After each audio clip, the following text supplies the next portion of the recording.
Certain gifts should never be unwrapped. Certain secrets should never be preserved. And certain truths, once interred beneath layers of silence, refuse to remain dormant, clawing their way back to the surface with a quiet, relentless force that fundamentally reshapes history itself. December 1873. The atmosphere hung heavy and damp over the Mississippi River Delta, a shroud of mist clinging to ancient cypress trees and serpentine bayous. In the wealthy plantation districts where war's scars remained fresh but the illusion of grandeur persisted, a transaction occurred. It was a transaction whispered about in hushed tones, a dark echo of a past that many claimed was dead, yet still clung to the land like Spanish moss. Two girls, twins barely 14 years old, their names and histories meticulously erased, were purchased at a private auction. They were not destined for field labor, nor for domestic service in the grand house. No, their fate was far more sinister, wrapped in red velvet and presented as Christmas morning gifts for the Baron's two dissolute sons. What happened next was not a tale of supernatural intervention, nor a grand rebellion. It was a story woven from quiet observation, desperate courage, and an almost unbelievable act of defiance. What these two girls did in the spring of 1874 would not only unravel 3 families, but would also expose a conspiracy of silence so deeply entrenched that it had become the very bedrock of the community. It would force an entire county to burn its records, relocate its courthouse, and collectively pretend a whole winter never happened. The Baron who bought them was never seen again, his legacy dissolving into rumor and speculation. His sons were found, yes, but what had been done to them, not physically, but to their very essence, was something no one could explain, something that defied the crude justice of the era. And the twins, they vanished not into thin air, but into a network so vast, so meticulously hidden that even today, historians refuse to discuss it on record, fearing the implications of its true reach. Before we delve deeper into the chilling account of the Baron and the twin girls who irrevocably altered the course of St. Helena Parish, I urge you to consider the weight of forgotten histories. If you are drawn to the darkest corners of American history, the stories they deliberately omit from textbooks, the events they desperately tried to erase, then I ask you to subscribe to my channel and hit that notification bell.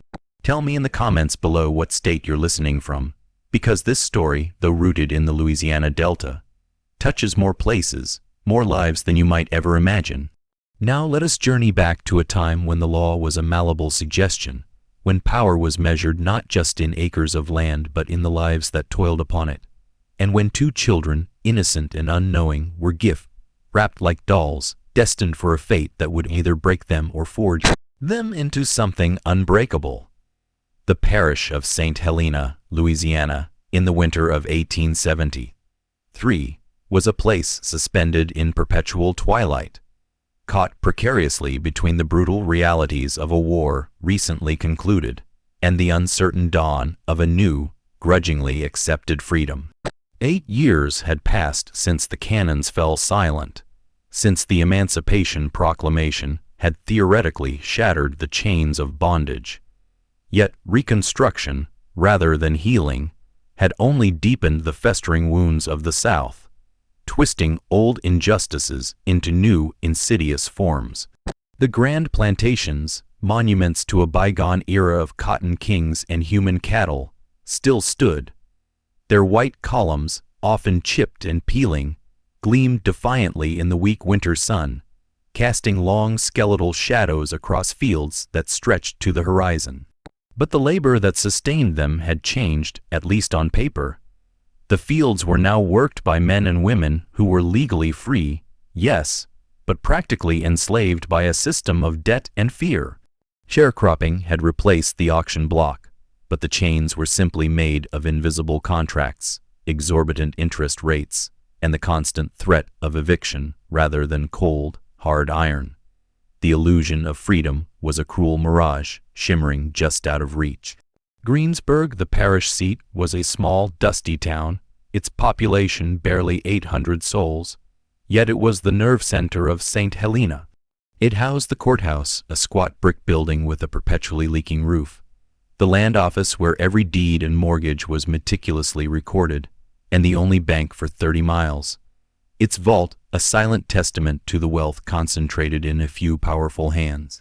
Greensburg was a town built on paper, on records, deeds, contracts, mortgages, titles, and the occasional bill of sale for livestock or equipment. Everything was written down. Everything was filed. And in 1873, those records were more valuable than gold, for they determined who owned what, and more critically, who owned whom, even if the language had shifted from slave to debtor or tenant. The power of the written word, even when twisted, was absolute. At the very apex of this fragile, simmering world sat a man, the locals, with a mixture of deference and disdain, simply called the Baron. His real name was Lucien Devereaux, though no one dared utter it in his presence without the honorific. He was not nobility by blood, not by any European standard, but he carried himself with an air of inherited superiority, as if the very land bowed to his will. Tall, with a shock of silver hair that seemed to catch the light even in dim rooms, and a voice like distant thunder rumbling across the delta, Devereaux was a force of nature. He owned 4,000 acres of prime delta land, rich and fertile, and controlled the labor of over 200 people. Technically, they were sharecroppers. Technically, they were free. But Devereaux held their debts, their contracts, their very livelihoods, and the futures of their children in a thick leather-bound ledger he kept locked in his study, a ledger more powerful than any law. His word was law, his ledger scripture. He had 2 sons, heirs to his name and his dominion, but not to his cunning or his formidable will. The elder, Henry, was 22, a man already hollowed out by idleness and inherited cruelty. He possessed his father's imposing height, but none of his calculated presence. Henry spent his days riding the property line on a magnificent black stallion, a rifle slung across his back, enforcing boundaries no one dared cross. He had cultivated a reputation for meanness, a chilling, quiet malevolence that didn't need to raise its voice to instill terror. Workers who displeased him found their rations mysteriously cut, their cabins searched without warning, their children suddenly reassigned to the farthest, most backbreaking fields. His cruelty was a slow, methodical burn, designed to break spirits rather than bodies. The younger son, Julian, was 19, and if possible, even worse. Where Henry was cold and calculating, Julian was volatile, a live wire of unpredictable rage and self-indulgence. He drank too much cheap whiskey, gambled away sums his father quietly covered, and took far too much pleasure in watching things break, be it a glass, a spirit, or a bone. He had been expelled from 2 different schools in New Orleans, returning home each time with mounting debts his father grudgingly paid and a temper his father, for reasons no one understood, quietly ignored. Julian collected things, an array of gleaming guns, wickedly sharp knives, and exotic birds he kept in ornate cages until, neglected and starved, they died. He was perpetually bored, and boredom in a young man with unchecked power and a cruel streak was a truly dangerous thing, a spark waiting for kindling. Lucien Devereaux loved his sons not for who they were but for what they represented, the continuation of his name, the perpetuation of his empire. He loved them as a king loves his heirs, as extensions of his own power. And in December of 1873, as the festive season approached, he decided to give them a gift that would bind them to him forever, a gift that would teach them the ultimate brutal lesson of power, that some people are not people at all, but things, and things, no matter their form, can be owned, controlled, and disposed of at will. The Devereaux estate, known simply as the Baron's Place by the locals, sat at the end of a long, winding oak-lined drive that seemed to stretch on forever, an arboreal tunnel leading to a forgotten past. The house itself was a sprawling three-story monument to a world that, despite all evidence, Lucian refused to believe no longer existed. White, painted brick, its facade imposing and austere, with tall, narrow windows that seemed to stare out blankly, and wide verandas that wrapped around the entire structure, offering shade in summer and a chilling exposure in winter. Inside, the rooms were vast and cavernous, filled with heavy dark furniture shipped from France, portraits of ancestors who were not truly ancestors but rather carefully selected figures from European nobility, and a silence so profound, so thick, it felt like a held breath waiting for something to shatter it. In the quarters behind the main house, a community of 200 souls lived in cabins that had not seen repairs since before the war. These were not the picturesque whitewashed cottages of romanticized memory, but rough, hewn shacks, their roofs patched with tin, their walls chinked with mud, their floors bare earth. They worked the fields from the first blush of dawn until the last sliver of light faded from the sky, their bodies aching, their spirits weary. At night they gathered in low voices, sharing what little they had, meager portions of food, whispered stories of resilience, and urgent warnings passed from one generation to the next. They knew the Devo family. They knew the casual cruelty of Henry, the explosive temper of Julian, and they knew what happened to those who displeased them. In December of 1873, a new kind of unease settled over the quarters, a premonition that something was coming, because the Baron had been making trips. 3 times in November, Lucien Devereux had taken the steamboat down river to New Orleans, staying 2 or 3 days each time. He told no one where he went or what he did, his movements shrouded in his usual impenetrable secrecy. But when he returned, he carried himself differently, not with weariness, but with a subtle shift in his bearing, like a man who had made a momentous decision and was deeply pleased with its implications. His sons noticed, exchanging uneasy glances. The workers noticed, their eyes tracking his movements with silent, collective apprehension. And in a place like St. Helena Parish, where every gesture, every nuance, every secret trip held profound meaning, that kind of secrecy meant something ominous was brewing. On December 18, 1873, Lucien Devereux made his final decisive trip to New Orleans. He returned on December 23rd, 2 days before Christmas, the air thick with anticipation and a biting chill. And he was not alone. The steamboat Crescent Belle, a paddle wheeler whose ornate filigree belied its cargo of human and material goods, docked at the Greensburg landing just after sunset on December 23rd. The air was cold and damp, the kind of pervasive chill that seeped into one's bones and settled there, refusing to be dislodged. A thin, ghostly mist rose from the dark, swirling waters of the river, curling around the moss-covered pilings and drifting like a phantom across the rough, hewn wooden planks of the dock. A few men unloading cargo, their breath pluming in the frigid air, worked with frantic efficiency, eager to finish their arduous tasks and retreat to the meager warmth of their homes and hearths. Lucien Devereux descended the gangplank alone, a solitary imposing figure. He carried a worn leather satchel clutched in one hand, and his long black wool coat, tailored to perfection, seemed to absorb the fading light, making him appear less a man and more a moving shadow against the twilight. He offered a curt nod to the dock workers, his gaze sweeping over them with almost imperceptible disdain, but he did not speak. His silence was a command, a barrier.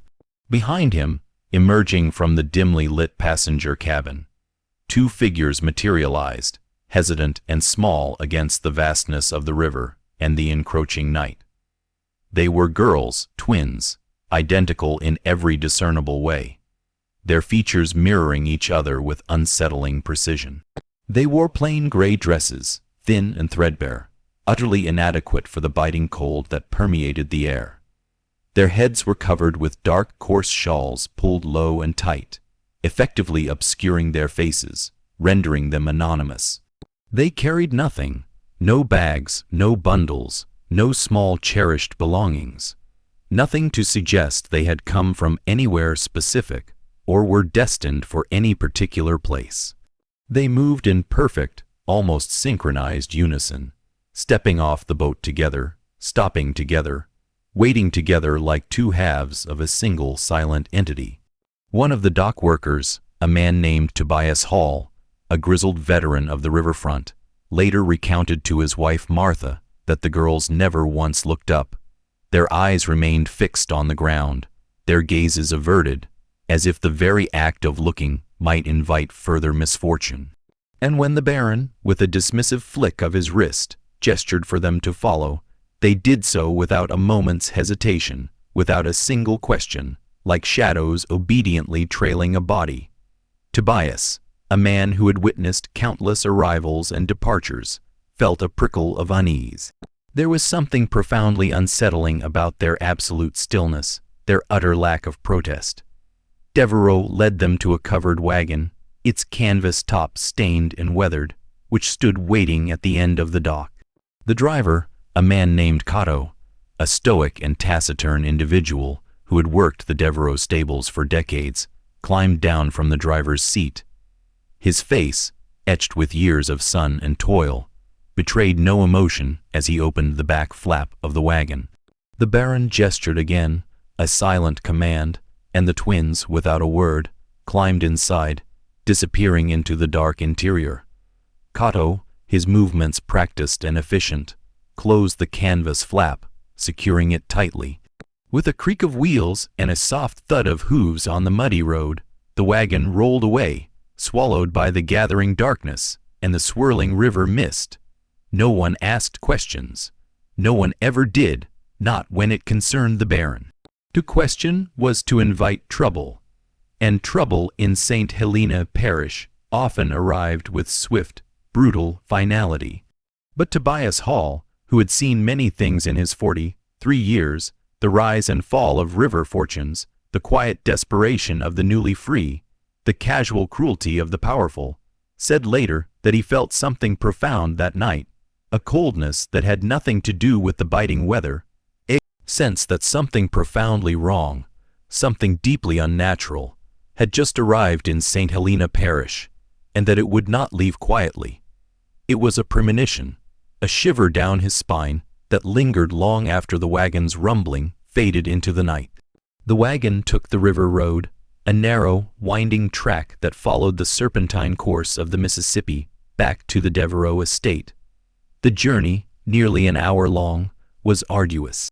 The road was deeply rutted and uneven, a testament to years of neglect and heavy rains, and the wagon's wheels groaned and creaked with every jolt and turn, a mournful lament against the silence of the night. Inside the wagon, shrouded in darkness, the twins sat in perfect silence. Cato, who drove with his back to them, his senses attuned to the road and the horses, later swore that he never heard them speak. Not once, not a whisper, not a sigh, not even the subtle shift of breathing. It was as if they had ceased to exist, becoming mere cargo, silent and inert. When the wagon finally rolled through the imposing wrought iron gates of the Devereaux estate, it was nearly 8 o'clock. The house, a beacon of light in the surrounding darkness, was illuminated from within, every window glowing with warm, inviting lamplight that belied the coldness within its walls. Henry and Julian, their figures silhouetted against the bright interior, were waiting on the front veranda, smoking cigars, their faces illuminated by the flickering embers, their eyes fixed on the long dark drive. When they saw the wagon emerge from the gloom, they straightened, flicked their cigars into the damp dirt, and descended the wide stone steps, their footsteps echoing faintly. Lucien Devereaux climbed down from the wagon, a triumphant smile playing on his lips, a rare display of genuine satisfaction. He looked at his sons, his gaze sweeping over them with proprietary pride. "Gentlemen," he said, his voice warm and resonant, filled with chilling pleasure, "your Christmas gifts have arrived." Henry's brow furrowed almost imperceptibly, a flicker of something akin to unease crossing his usually impassive face. Julian, however, grinned, a wide, predatory smile that revealed too much. Cato, ever efficient, opened the back of the wagon, and the twins, moving with their characteristic, unsettling synchronicity, climbed out. For the first time, bathed in the bright, unforgiving light spilling from the house, the Devo sons could see them clearly. They were undeniably young, 14, perhaps 15 years old, their bodies still slender, not yet fully formed.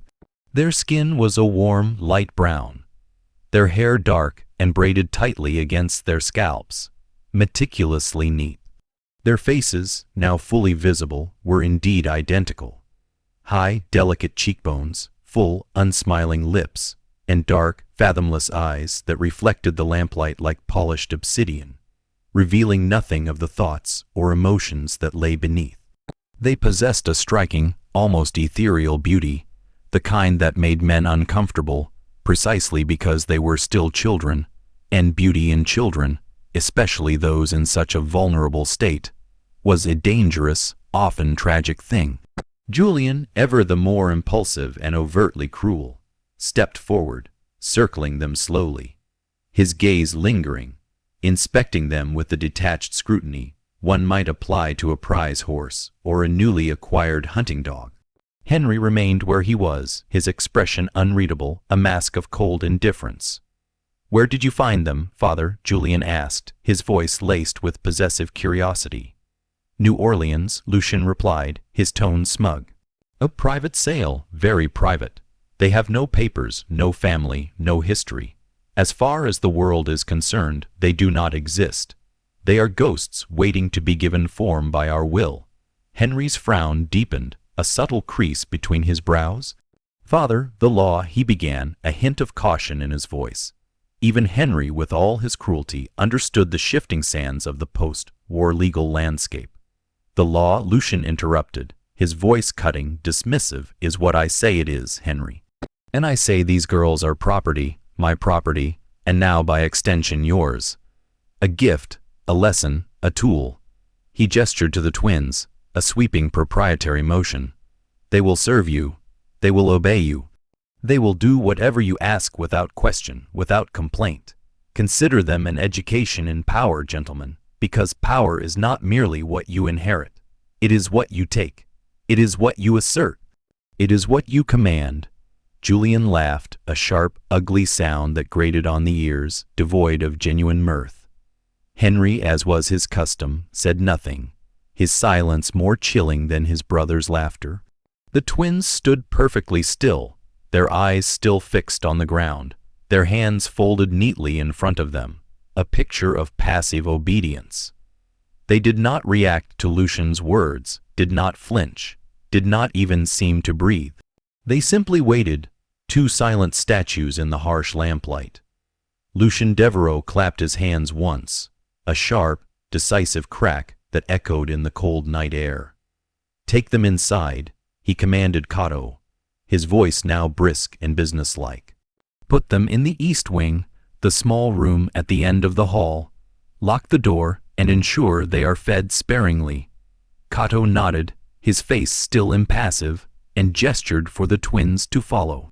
They did, moving with that same eerie unison, their footsteps silent on the wooden steps of the veranda, then fading into the echoing silence of the house. As they disappeared into the cavernous interior, Lucian turned back to his sons, a triumphant glint in his eyes. "Merry Christmas, gentlemen," he said, his voice a low purr of satisfaction. "Use them wisely, and remember, they are a testament to our enduring will." And then he went inside, leaving Henry and Julian standing in the biting cold, staring at the door through which the twins had vanished, the implications of their father's gift slowly settling upon them. That night, no one in the quarters slept well. The workers, huddled in their unheated cabins, whispered to each other in the dark, passing along what little they knew, what little they had observed, that the Baron had brought something back from New Orleans, something locked away in the East Wing, something that was a gift for his sons. The air was thick with unspoken fears, with the chilling understanding that the old ways, though legally abolished, were far from dead. And in the main house, in the small cold room at the very end of the East Wing, the twins sat on the bare floor in the impenetrable darkness, holding each other's hands, their bodies pressed together for warmth and comfort, and waited for Christmas morning, for whatever new horror it might bring. Their silence was not submission, but a deep, watchful stillness, a quiet assessment of their new prison. Christmas Day 1873 dawned not with the festive cheer of carols and bright lights, but with a cold, oppressive grayness. The sky was the color of old iron, heavy and unyielding, pressing down on the delta. A light, persistent rain began to fall just after sunrise, a soft rhythmic tapping against the tall, narrow windows of the Devo house, like the insistent drumming of fingernails on glass, a mournful accompaniment to the day. Inside, the Devo family gathered in the main parlor, a vast, dimly lit room dominated by a massive fireplace that offered little warmth. Lucien Devereaux sat at the head of the long polished mahogany table, dressed in a dark, impeccably tailored suit, his silver hair combed back with meticulous precision, his expression serene, almost beatific, as if he had just performed a great act of benevolence. Henry and Julian sat on either side of him, both unusually quiet, their usual boisterousness subdued by their father's imposing presence and the unspoken weight of the previous night's arrival. The table was set with the finest imported china, delicate porcelain adorned with intricate patterns, and gleaming crystal goblets that caught the meager light.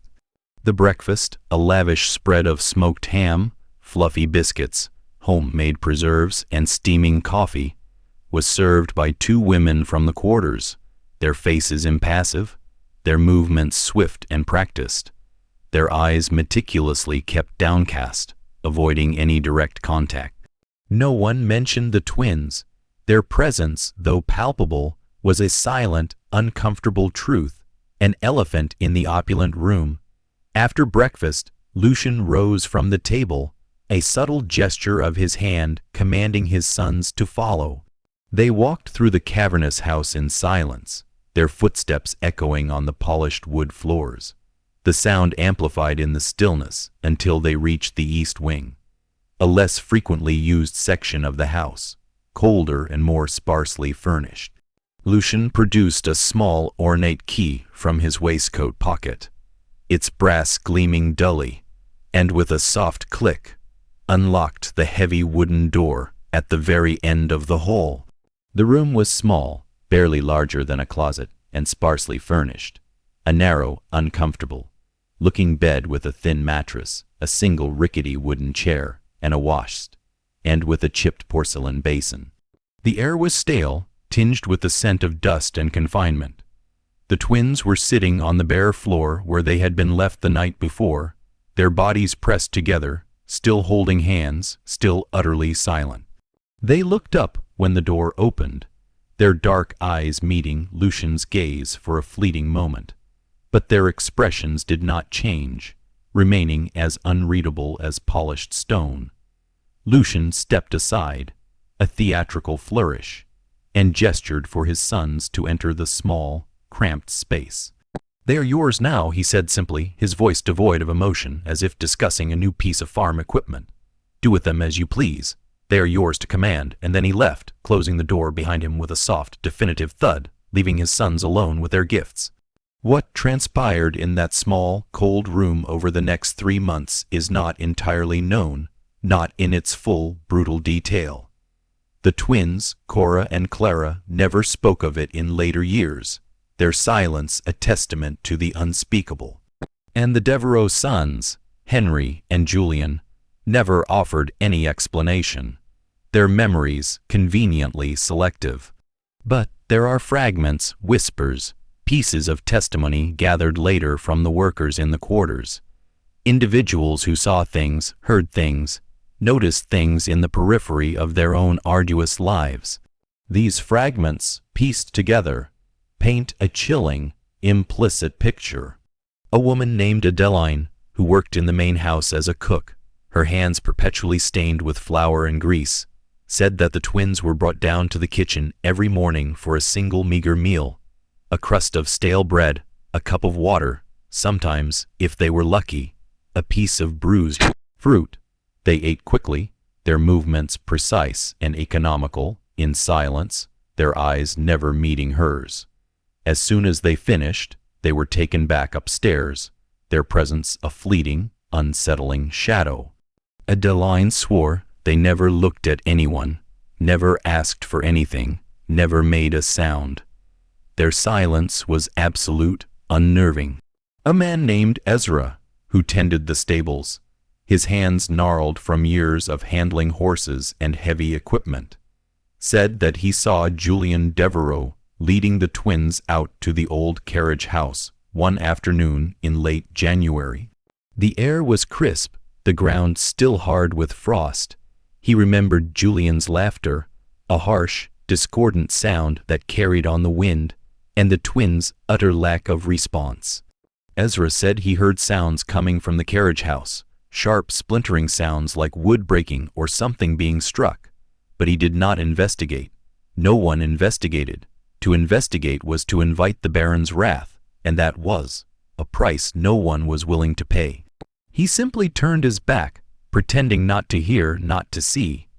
A young girl named Bess, barely 12 years old, who worked in the laundry, her small hands perpetually chapped from lye soap and cold water, said that she saw the twins once through a window. It was a rare moment of stillness in her day. She said they were standing in their small room facing each other, their hands clasped together, and their lips were moving, a silent, rhythmic motion. She said it looked like they were praying, a desperate, unheard supplication, but she could not discern the words. Their faces, even from a distance, seemed etched with an ancient sorrow.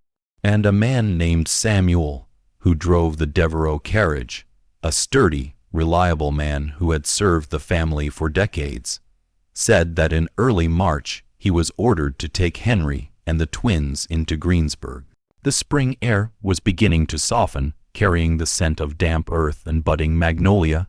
He remembered Henry sitting in the carriage with them, his posture rigid, his gaze fixed straight ahead, while the twins sat perfectly still, their hands folded in their laps, their eyes downcast, as if carved from wood. Samuel said that when they reached the town, Henry took them into the courthouse, the very same courthouse where land deeds and contracts were filed, where the fate of so many was decided on paper, and they were inside for nearly an hour. When they emerged, Henry was smiling, a thin, satisfied curl of his lips, and the twins, as always, were not. Their faces remained blank, unreadable. Samuel, a man of quiet observation, said he asked Henry what they had done in the courthouse, a rare moment of curiosity overcoming his usual discretion. Henry, with a dismissive wave of his hand, told him to mind his own business, his tone sharp and warning. But Samuel noticed something. When the twins climbed back into the carriage, one of them, he could not tell which, for their resemblance was uncanny, was holding a piece of paper. It was folded small, tucked discreetly into the sleeve of her plain gray dress, almost invisible, but he saw it, just for a fleeting moment, a flash of white against the drab fabric. He never saw it again. The paper, like so many other things in their lives, vanished into the shadows. By mid-March, the workers in the quarters were whispering about the twins, not because of what they had seen, for they had seen little, but because of what they had not seen. The twins had been at the Devereaux estate for 3 long, silent months, and in all that time no one had heard them speak, not a single word, not a cry of pain, not a sigh of despair, not even the softest sound of human utterance. Their silence was a profound, unsettling mystery. Some said they were mute, born without the gift of speech. Some said they were broken, their spirits crushed beyond repair. Some, the more superstitious among them, whispered that they were something else entirely, something unnatural, something touched by the spirits of the bayou. And then, on the night of March 19, 1874, as the first fireflies began to dance in the humid air, everything changed. The long silent vigil was about to break. The twins, Kora and Clara, had not been idle in their confinement. Their silence was not a sign of submission, but a shield, a carefully constructed facade behind which their minds, sharp and resilient, worked with quiet, desperate intensity. Their mother, back in Virginia before the fire, had been a seamstress, but she had also possessed a fierce love for learning. She had taught her daughters to read and write, skills considered dangerous for their station, but skills that would ultimately become their salvation. She had taught them to decipher the intricate loops and flourishes of the written word, to unlock the secrets held within pages. In the Devo house, a place where books were more often decorative than read, they had found a hidden treasure. In the dusty, forgotten corners of the East Wing, in a small unused library that smelled of mildew and neglect, they discovered old books, volumes of law, forgotten histories, even a few tattered novels. No one thought to lock them away, for who among the help would dare touch such things, and who among the Devo family would even notice? Late at night, long after the house had fallen silent, after the last lamp had been extinguished, Kora and Clara would slip from their room. They moved like ghosts, their bare feet silent on the cold floorboards, by the faint, flickering light of a stolen candle stub, or sometimes by the pale glow of the moon filtering through a grimy window. They would read. They devoured the words, absorbing them, understanding them. They learned about the law, about contracts, about property and ownership, and most crucially, about the chaotic, often contradictory legal landscape of Reconstruction. They learned that even in a system designed to oppress, there were loopholes, cracks in the facade, if one knew where to look. They learned about the courthouse in Greensburg, about the ledgers, the filings, the official stamps that transformed mere words into undeniable truth. They understood that paper, properly executed, held a power even greater than the baron's wealth or his son's cruelty. When Henry had taken them into town in early March, ostensibly to file a document that officially registered them as property of the Devo family, a grotesque, illegal act, yet one that went unchallenged in St. Helena Parish in 1870. 4. Kora had seized her opportunity. While Henry, distracted and arrogant, spoke with the clerk, Kora, with preternatural calm, had slipped away. She had found the records room, a dusty, dimly lit chamber filled with towering shelves of ledgers. Her eyes, trained by countless hours of secret reading, quickly located the specific ledger where the document was to be filed. And with a heart pounding like a trapped bird, she had stolen a blank page, a pristine sheet of official paper, its edges crisp, its surface waiting for words. It was that page, folded small and tucked into the sleeve of her dress, a tiny, fragile seed of hope that the twins now carried. It was their weapon, their shield, their only chance. They had endured the past 3 months not out of submission, but out of a desperate, calculated patience, waiting for the precise moment to strike. Their silence was not brokenness, but a profound, terrifying strength. March 19, 1874, was a Thursday, a day that began like any other, but would end in a seismic shift. The weather had turned decisively warm, the first real languid warmth of spring, a welcome reprieve from the biting cold of winter. The air, thick with humidity, smelled of wet earth, of burgeoning life, of the sweet, intoxicating scent of jasmine beginning to bloom. The workers in the quarters, their bodies weary but their spirits lifted by the promise of easier days, finished their day's labor in the fields, their hoes and shovels clanking softly, and returned to their cabins, grateful for the longer daylight hours. At the main house, the routine of power and privilege continued. Lucien Devereaux was in his study, a room heavy with the scent of old leather and cigar smoke, reviewing his ledgers by the soft glow of a single oil lamp, his brow furrowed in concentration. Henry was in the parlor, sprawled in a velvet armchair, idly flipping through a wee, cold newspaper, his attention elsewhere. Julian, ever restless, was in the stables, the air thick with the smell of hay and horse flesh, drinking cheap whiskey from a flask and meticulously cleaning his favorite rifle, its barrel gleaming ominously. The twins, Kora and Clara, were in their small, cold room, as they had been every night for 3 months, their presence a silent, almost forgotten fixture of the East Wing. At approximately 9 o'clock, as the last vestiges of twilight faded into a moonless, star-dusted night, Adeline the cook was walking back to her cabin in the quarters.